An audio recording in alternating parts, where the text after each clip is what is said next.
You meet your 13-year-old self, but you can only tell them 3 words. What do you say and why?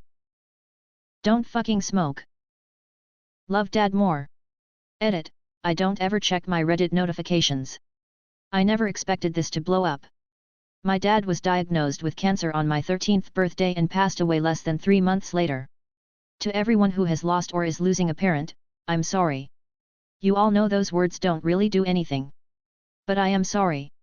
It's an awful thing to lose a parent. A word of advice. Remember everything. Don't make them out to be a saint.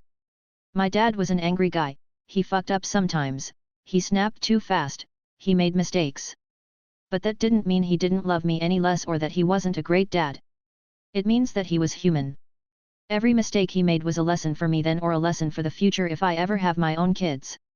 Appreciate the good and the bad. Because at the end of the day it's a memory you have.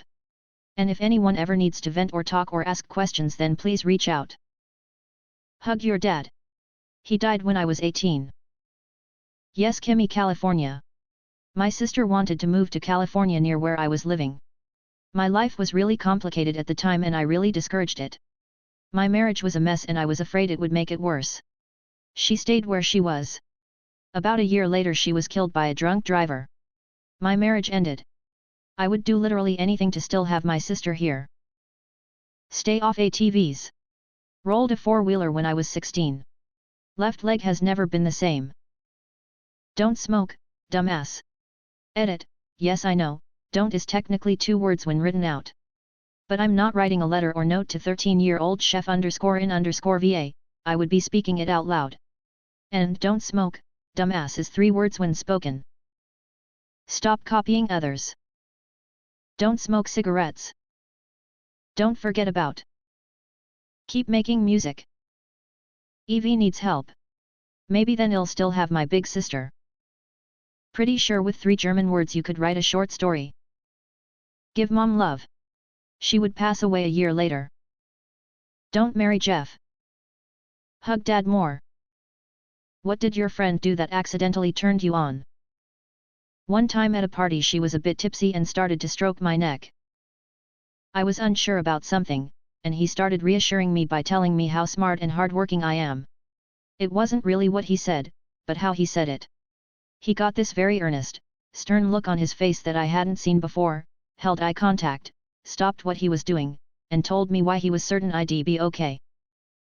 I was pretty good, if not best friends with someone I never thought I would be attracted to. We were at the bar one night and I was cold. He took his favorite jacket and put it over my shoulders and hugged me. I got a feeling for him I'll never forget after that. Not necessarily a turn-on, but when I was in art school we went to a museum with a clown exhibit. One of my classmates whom I had very little prior interaction with had a fear of clowns. At a certain point something spooked her, she grabbed my arm. I felt like me big monkey, me keep pretty lady safe. Stupid as it was, I had a little crush on her afterwards. Get your butt in the car, we're going to get Chinese food. He knew I wasn't in a great state of mind and we had been friends for a handful of years. He drove to find me when I wouldn't tell him where I was. After food he drove me to the store to get Nerf guns and we battled. Wound up marrying him. Edit. Thanks for all the awards. We were both single and I actually didn't fancy him for some of the duration of our friendship. We ran in the same circle and I saw him often through high school, wound up at the same places and I was always nice. We had both been out of relationships for some time and he knew I needed someone to talk me off a ledge a few times. Just kind of fell in love as it happened. I'll always be so grateful. That wasn't the only time he stopped me from doing something stupid. We both tried grabbing the same cup and looked at each other. Been together for a while now. Was at a small party at her house, was in the kitchen by myself making a drink when she rushed in, told a stupid joke and immediately began cracking up with this big stupid grin on her face. Skipped right past horny straight to love. The entire group went clubbing. He was saying something that I could not hear. He bent down and spoke against my ear. Questioned our 2 decades of platonic relationship at that second. Didn't even hear what he said. Tackled me.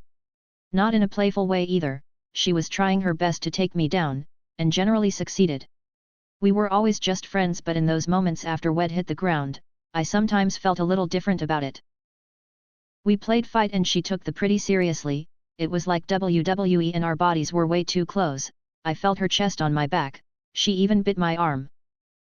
Put his arm around my waist when I was having a panic attack and kinda held me, which turned into cuddles. Then I looked up at him to thank him and there was this look of love in his eyes. And yet, edit, thank you for the award. I didn't think this comment would blow up like this. For those who judge and deface my personality for this, I'm so sorry you feel that way, because you'll never feel this kind of friendship. And for those defending my honor, I appreciate it, although I honestly don't give a crap if people call me a slut, because I'm not. I'm faithful and loving and a good friend, and that is the honest truth. Take it or leave it. When I, 26F, went out for a drink one night with my friend C, 25M, there was a guy I knew.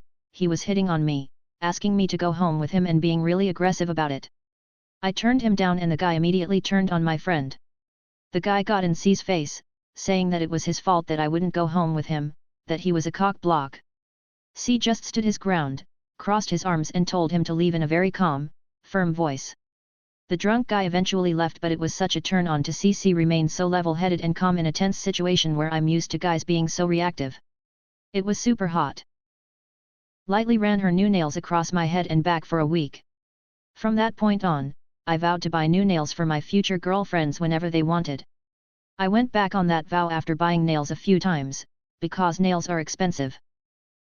Literally asked me to pick her outfits for the weekend and modeled all morning in different outfits while telling me to pick some out.